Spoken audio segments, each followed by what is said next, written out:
I'm Mads. During the summer, I work at a YMCA sleepaway summer camp in Rhode Island. I'm a sailing instructor. We pride ourselves on our water sports. Individuals ranging from 18 to 24 are wholly and fully responsible for over 300 kids between the ages of 6 and 16. Needless to say, it's a fucking shit show.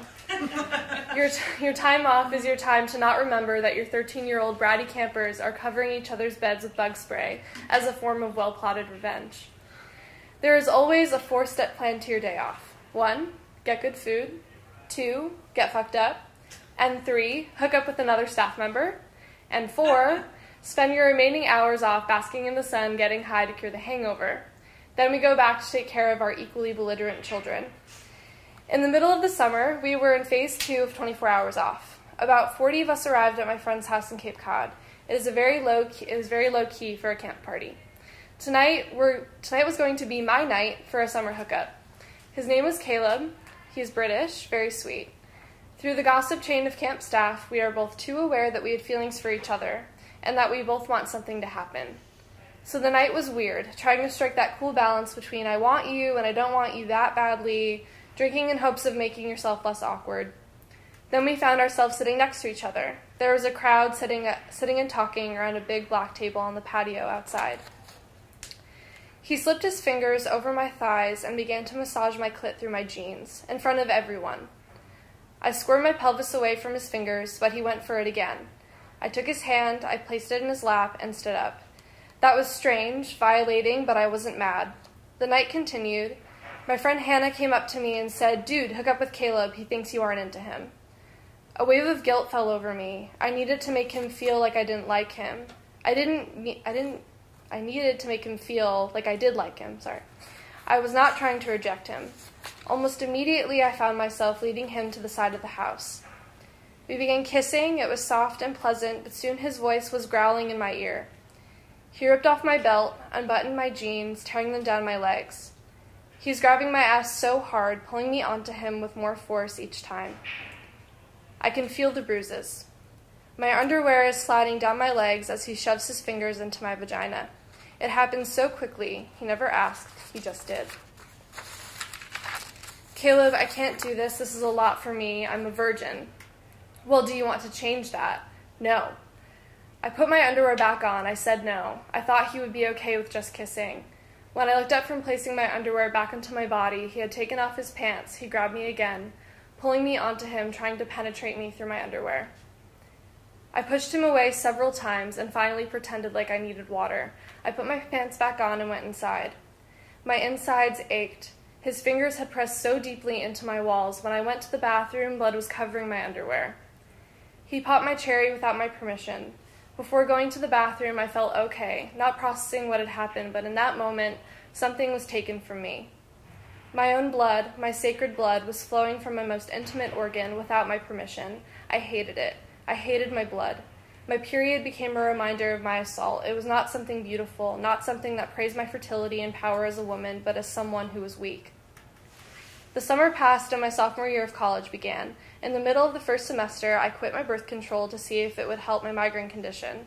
Within a few weeks, I unexpectedly lost my virginity to a boy in the year above me. He was cute, but the conversation was always uncomfortable. But I trust him. I know that I can get my virginity out of the way and live my life. I keep thinking that I can't be sexy or lead people on because I had never had penetrative sex before. To me, there is all this untapped sexual potential locked up inside of me that can't be released. So this boy rids me of my lack of penetrative sex. At 1 o'clock in the morning on a Sunday, it is happening, and it is horrible and weird, just as I expected it to be.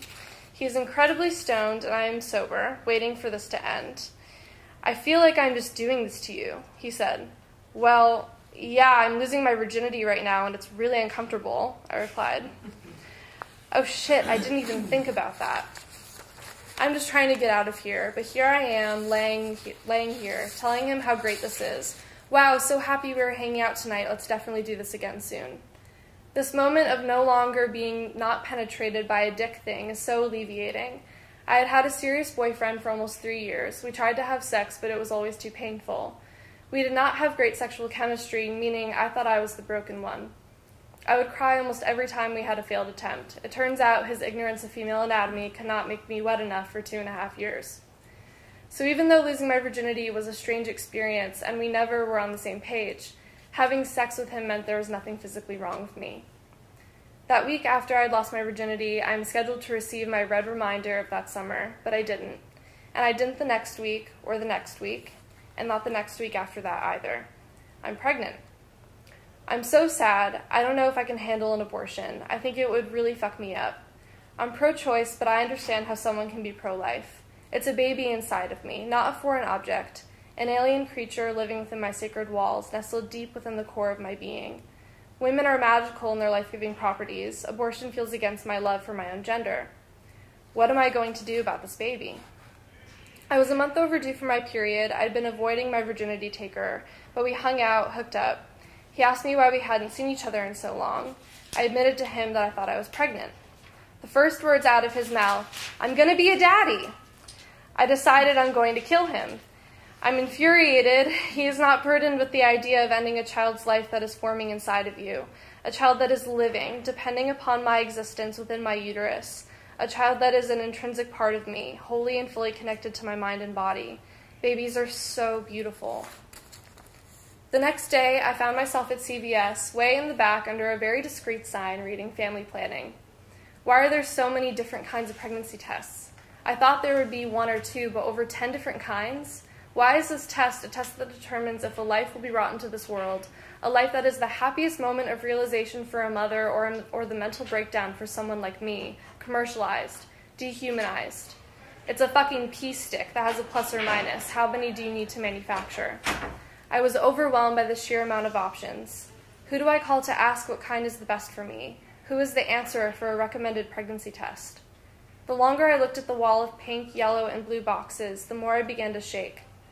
Every time someone came near me, I turned to the opposite shelf, pretending to look at something else. I was ashamed. Why is this so shameful when sex is held on a pedestal? Isn't this a part of sex? It is a direct consequence and arguably its purpose. After I came home, I peed on this purple and white stick. I didn't realize that you had to leave the cap on for the test results to come up. My anxiety prolonged. I tried to take the second one, but there was no more pee in me. Without my answer, I went out that night and made sure that I was consuming as much alcohol that my body could handle. If I couldn't make the choice to keep this baby or abort it directly, I had to do things to myself that could convince me to kill my own fetus for my child's own benefit. But that night, my blood appeared in my underwear on a gold plate from God. I was screaming and running around my house.